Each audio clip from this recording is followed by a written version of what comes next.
Olá, boa tarde novamente, seja muito bem-vindo, nós estamos ao vivo. São 15 horas e 30 minutos pontualmente pelo horário de Brasília.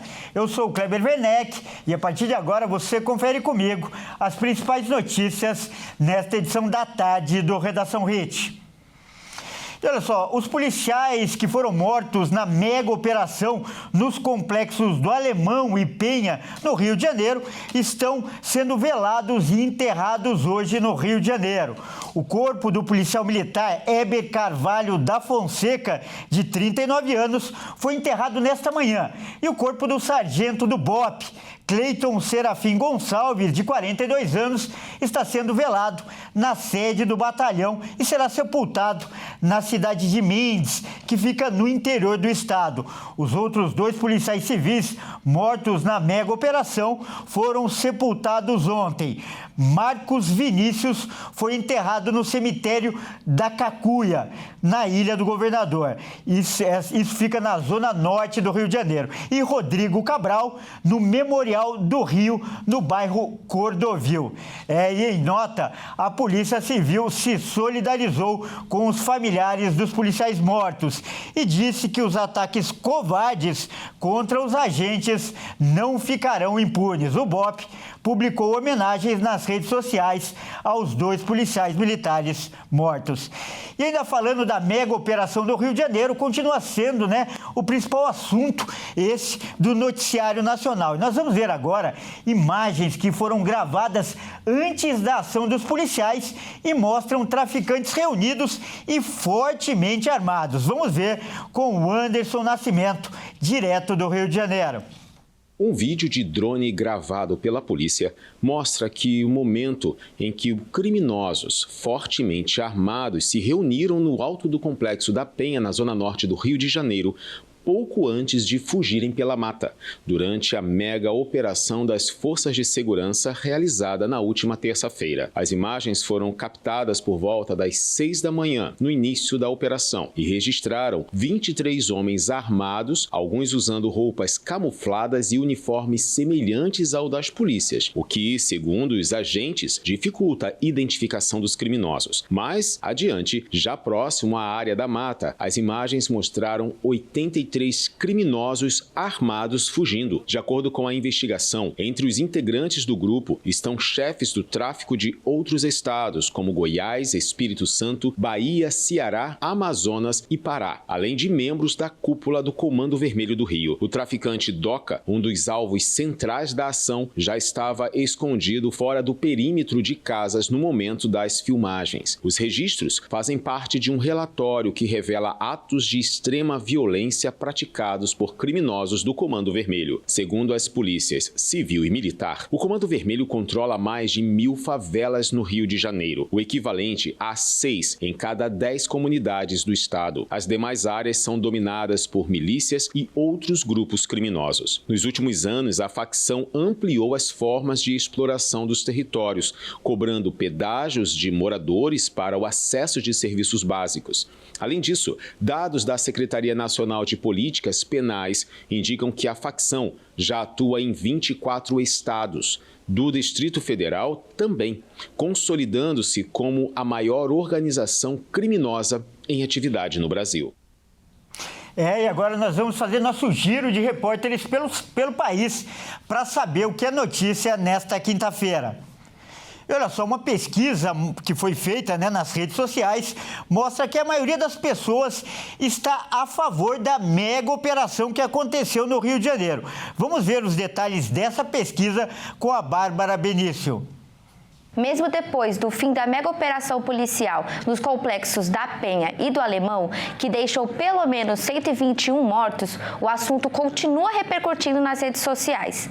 Já foram feitas mais de 280 mil menções à operação, segundo um levantamento feito pelo Timelens, a empresa de tecnologia e levantamento de dados na internet. Baseada nas postagens do X, Instagram, Facebook, YouTube e TikTok. E a conclusão é que 62% dos usuários apoiaram a operação, 32% criticaram e 6% afirmaram ser neutro ou ter medo. As publicações dos que eram a favor elogiaram o governador Cláudio Castro e referiram a operação como uma faxina histórica. Também disseram que só houve 4 vítimas, no caso, os policiais que foram mortos. Essas menções são concentradas nos perfis de direita que apoiam as forças policiais. Já pelo outro lado, a operação foi chamada de chacina e nas publicações responsabilizaram o governo pelo alto número de mortes. Esses 32% contra ainda alegaram que inocentes morreram e que a violência dos policiais foi desproporcional. Os que participaram do grupo, que é neutro, compararam o Rio de Janeiro com a faixa de Gaza. As redes sociais ficaram divididas entre apoiar e comemorar a operação e pedir investigações e criticar as escolhas do governador Cláudio Castro. Mesmo assim, as pessoas de direita geraram 5 vezes mais engajamento do que os perfis associados à esquerda. E agora você vai ver um roubo inusitado. Ladrões furtaram uma piscina de 7 metros de comprimento. O roubo aconteceu no centro de Campo Grande, a capital do Mato Grosso do Sul. E quem vai trazer as informações é a Gabriela Andrade. 3 homens foram flagrados por câmeras de segurança furtando uma piscina de 7 metros, avaliada em cerca de R$50 mil, de uma empresa localizada na Avenida Afonso Pena, região central de Campo Grande, capital do Mato Grosso do Sul. Nem o tamanho da carga, nem o endereço movimentado inibiram a ação dos criminosos. Toda a ação durou menos de 1 minuto. Nas imagens, um dos suspeitos aparece caminhando em frente ao estabelecimento, por volta das 2h23, onde uma Fiat Toro estava estacionada com uma carretinha engatada, transportando a piscina. Poucos segundos depois, o homem retorna acompanhado de um comparsa que começa a mexer no reboque. Nesse momento, um veículo saveiro estaciona na via e rapidamente os suspeitos desengatam a carretinha da Fiat Toro, aclopam ao saveiro e fogem do local. O proprietário da empresa registrou o boletim de ocorrência na DEPAC, Delegacia de Pronto Atendimento Comunitário, e relatou que a piscina estava pronta para ser entregue a um cliente. Após o furto, o trio seguiu em direção à Avenida Duque de Caxias. Até o momento, nenhum suspeito foi identificado e o caso segue sendo investigado pela Polícia Civil. E lá no Rio Grande do Sul, em menos de 20 minutos, uma baleia encalhou 2 vezes em uma praia. O Guilherme Souza vai contar essa história pra gente. O animal foi encontrado na manhã desta quarta-feira por equipes da Patrulha Ambiental da Brigada Militar na praia de Tramandaí, no litoral norte gaúcho. Um veterinário foi chamado para avaliar as condições de saúde da baleia. Sem apresentar nenhum problema aparente, o profissional autorizou o retorno do animal ao mar. Com o apoio do Corpo de Bombeiros, foi feita a operação de desencalhe e a baleia voltou à água, mas por pouco tempo. Menos de 20 minutos depois, encalhou novamente na faixa de areia. Diante da situação, os agentes decidiram levar o animal para um centro de reabilitação de animais marinhos da região, onde passa por uma avaliação veterinária detalhada. E uma cidade de Santa Catarina resolveu inovar e vai realizar as sessões de cinema, olha só, dentro de um cemitério. Quem vai contar os detalhes é a Michele Veiga. E a cidade de Joinville vai ter um tour inusitado entre hoje e amanhã. O cemitério municipal da cidade, o maior deles, vai receber sessões de cinema. Isso mesmo, vai contemplar aí algumas sessões com os clássicos do cinema nacional na área do terror. Para quem gosta, as sessões vão acontecer a partir das 18 horas dessa quinta-feira, com períodos também de exibição na sexta e no sábado. Tem até venda de ingressos acontecendo. 50 foram disponibilizados por sessão para o pessoal poder aproveitar. Esse cemitério de Joinville, assim como outros da América Latina, já tem pontos de visitação, até porque nele estão ali sepultados os primeiros imigrantes que chegaram ao estado, fundando Joinville e depois se espalhando por Santa Catarina. Eu falei de Argentina porque alguns cemitérios, principalmente na América Latina e, claro, na Europa, reservam ali espaço espaços turísticos para túmulos de pessoas aí consagradas, ilustres, que acabaram sendo sepultadas e as pessoas acabam fazendo visitação. Em Joinville, como é histórico, pertencendo aqui a Santa Catarina, muita gente vai lá, e até porque muitos túmulos acabam sendo aí exuberantes pela sua beleza e suas dimensões de arquitetura. Então, portanto, você que gosta de um cinema nada convencional, que tal participar dessas sessões lá em Joinville? E olha, nós vamos voltar agora a falar da mega operação no Rio de Janeiro e mostrar vídeos com integrantes do Comando Vermelho sendo treinados para atirar com fuzil. O Anderson Nascimento vai mostrar todos os detalhes. Investigações da Polícia Civil mostram que o traficante Juan Breno Ramos, o BMW, era o responsável por dar treino de tiros de fuzil a futuros integrantes do Comando Vermelho.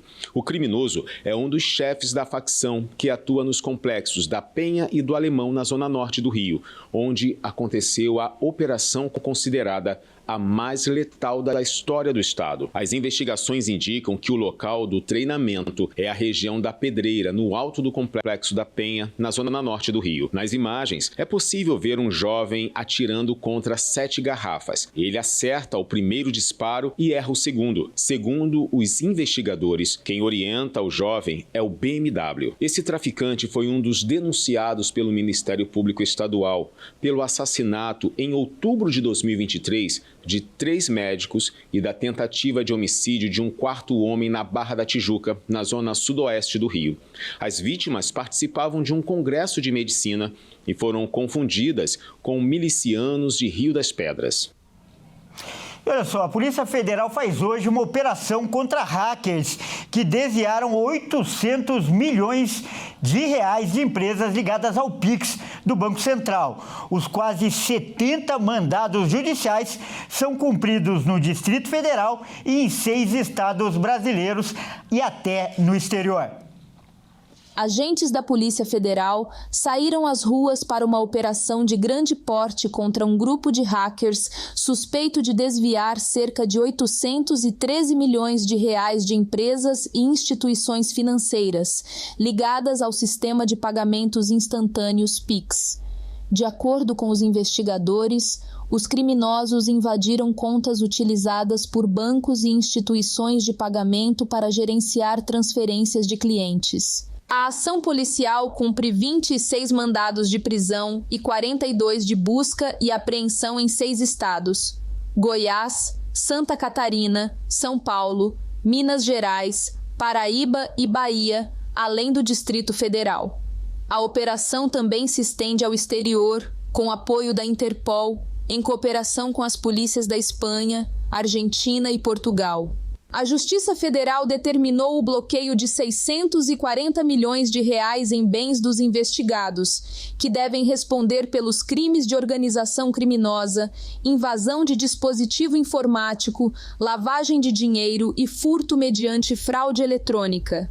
A PF destacou que o grupo possuía alto nível de sofisticação tecnológica, capaz de acessar sistemas que interligam instituições financeiras ao Banco Central. O caso ganhou repercussão em julho, após um ataque cibernético, e provocou grande apreensão no mercado financeiro ao afetar pelo menos 6 instituições. Segundo as companhias envolvidas, nenhum cliente teve dados ou valores pessoais comprometidos. E a deputada Carla Zambelli não pode mais recorrer da decisão que a condenou a 5 anos e 3 meses de prisão por perseguição com arma de fogo. Segundo o STF, a condenação já se tornou definitiva e a pena pode ser executada. A deputada federal, que está presa na Itália, não pode mais recorrer da decisão que a condenou a 5 anos e 3 meses de prisão. O Supremo Tribunal Federal declarou o chamado trânsito em julgado da condenação de Carla Zambelli por perseguir, armada, um homem em São Paulo em outubro de 2022. Em agosto deste ano, o STF condenou a parlamentar por 9-2 por porte ilegal de arma e constrangimento ilegal com emprego de arma de fogo. O os ministros acolheram a acusação da Procuradoria-Geral da República contra a deputada pelo episódio que aconteceu na véspera do segundo turno das eleições presidenciais. Essa é a segunda condenação de Zambelli na Corte Suprema. A deputada também já foi condenada a uma pena de 10 anos de prisão por invasão de sistemas do Conselho Nacional de Justiça e alteração de documentos. Após a primeira condenação, Zambelli fugiu para a Itália, onde está presa e aguarda a decisão da Justiça e do governo italianos sobre um pedido de extradição feito pelo Brasil. O Supremo Tribunal Federal já determinou a cassação do mandato da parlamentar, medida que é analisada pela Câmara dos Deputados. E os casos confirmados de pessoas intoxicadas por metanol subiram para 59, segundo a última atualização divulgada pelo Ministério da Saúde. O estado de São Paulo lidera o número de casos confirmados com 46. O número de pessoas que morreram em razão da intoxicação continua em 15, 9 em São Paulo, 3 no Paraná e 3 em Pernambuco. Outros 9 óbitos estão sendo investigados, 3 em Pernambuco, 2 no Paraná, 1 em Minas Gerais, 1 no Mato Grosso do Sul e 2 em São Paulo. O Centro de Vigilância Sanitária do Estado de São Paulo reforçou que bebidas alcoólicas de origem clandestina ou sem procedência confiável podem conter substâncias tóxicas e até letais e representam risco à saúde. Denúncias sobre possíveis irregularidades e suspeitas a respeito de bebidas adulteradas podem ser enviadas pelo Disque Denúncia 181 ou pelo site da Polícia Civil de São Paulo. O Procon-SP também recebe denúncias pelo Disque 151 e pelo site do serviço. Vamos agora trazer uma notícia internacional. Os presidentes Donald Trump e Xi Jinping concordaram nesta quinta-feira em reduzir as tensões comerciais entre Estados Unidos e a China. Washington vai reduzir algumas tarifas e Pequim, por sua vez, vai manter o fluxo de fornecimento das cruciais terras raras. O presidente dos Estados Unidos, Donald Trump, anunciou que vai reduzir de 20% para 10% as tarifas aplicadas à China relacionadas ao fentanil, após uma reunião com o colega chinês Xi Jinping na Coreia do Sul. O republicano afirmou que a disputa comercial entre os dois países está resolvida. Como vocês sabem, impus uma tarifa de 20% à China por causa da entrada de fentanil, o que é uma tarifa alta. E com base nas declarações feitas hoje, reduzi para 10%. Portanto, agora é 10% em vez de 20%, com efeito imediato. Além disso, Trump declarou ter alcançado um acordo com a China sobre fornecimento de terras raras, recursos essenciais para as indústrias de tecnologia e defesa. O bilionário explicou que o acordo terá validade de 12 meses e será renegociado anualmente.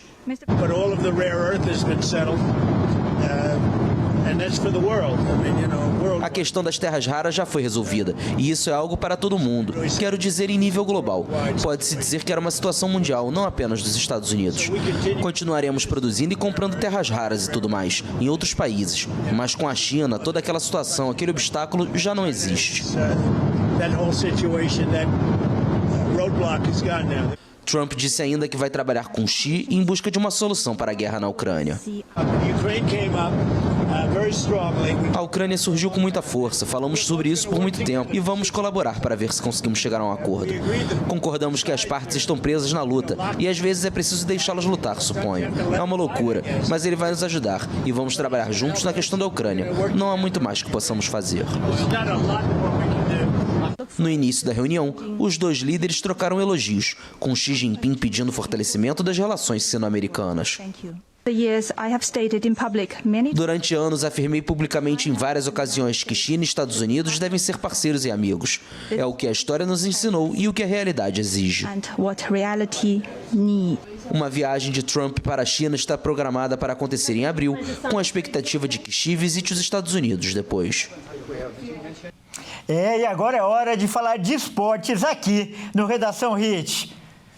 E quem traz as informações é o Bruno Buenos. Boa tarde, Bruno, entre nosso estúdio. Bem-vindo, Bruno.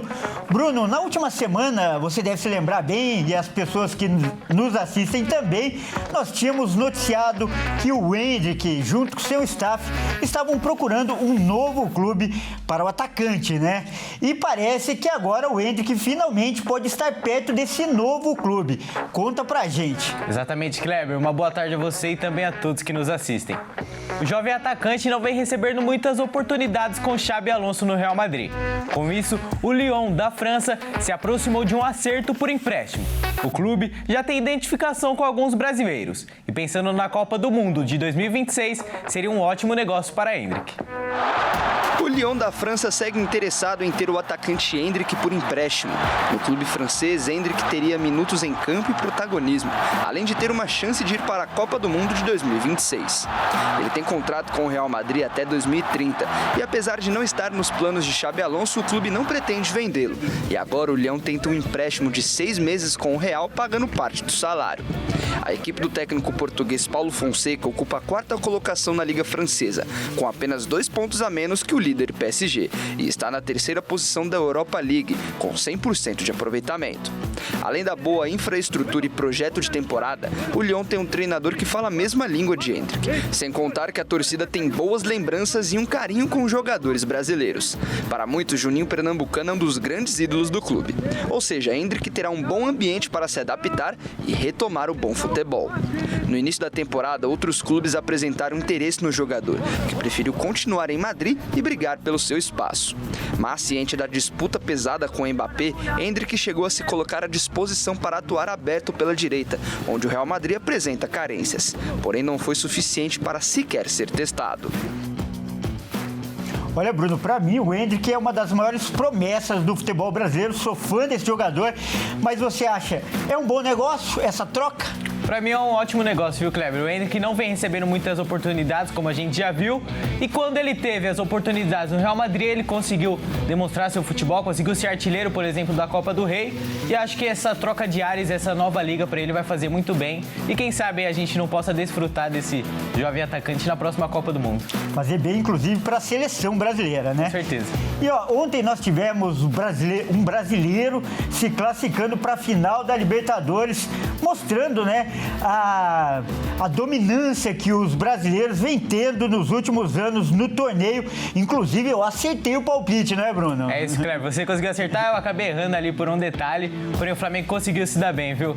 Jogando na Argentina, o rubro-negro conseguiu segurar a vantagem do jogo de ida e agora pode se tornar o maior vencedor do torneio jogando aqui no Brasil.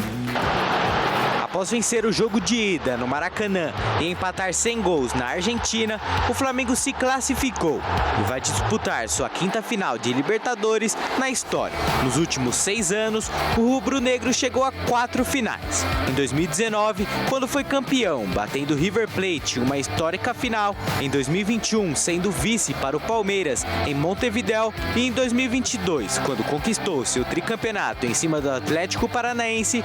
E agora em 2025. Com essa classificação, o Flamengo se iguala a outros brasileiros em números de finais e pode se tornar o maior campeão de Libertadores no Brasil. Confira só o ranking. Os brasileiros com mais finais são Palmeiras e São Paulo, com 6 finais cada e 3 títulos conquistados. Logo após, vem Santos, Grêmio e agora Flamengo, com 5 finais e 3 títulos conquistados para cada um também. Em caso de título do Flamengo, o Brasil se iguala à Argentina como o maior país vencedor do torneio. Hoje, os hermanos possuem 25 títulos contra 24 conquistados pelos brasileiros que têm dominado o torneio nos últimos anos. Agora, o rubro-negro espera seu adversário da final, que sai do confronto entre Palmeiras e LDU. Caso o Verdão se classifique, será a 5ª final entre brasileiros nos últimos 5 anos. Bruno, muitos dos especialistas esportivos em futebol que assistiram o jogo de ontem, ao final, saíram com uma conclusão. Independente de quem se classificar hoje na outra semifinal, o Flamengo é favorito. Qual é a sua opinião? Olha, Kleber, se a gente for analisar no questão brasileiro, se o Palmeiras passar, eu acho que fica muito nivelado ali o confronto. as duas equipes se enfrentaram recentemente pelo Brasileirão. O Flamengo acabou levando vantagem contra o Palmeiras, porém acredito que por alguns detalhes. Não acredito que seja um favoritismo tão grande assim contra o Palmeiras. Já contra a LDU, acredito que sim, o Flamengo seja mais favorito, ainda mais por ser um campo neutro. Acredito que a torcida do Flamengo vai fazer uma grande festa. Então, por essa questão de não ter altitude contra a LDU, o Flamengo sim é favorito. Eu concordo com você. E olha, Bruno, por falar em brasileiro, né, que também sonha com o tetracampeonato da Libertadores, o Palmeiras entra em campo hoje, para muitos, uma missão quase impossível, não é mesmo? Exatamente, é muito difícil. Apesar da tarefa, né, muito complicada de hoje, a equipe de Abel Ferreira já mostrou que nada é impossível. E o técnico português deixou um recado para a torcida que promete empurrar o time para mais uma decisão de Libertadores.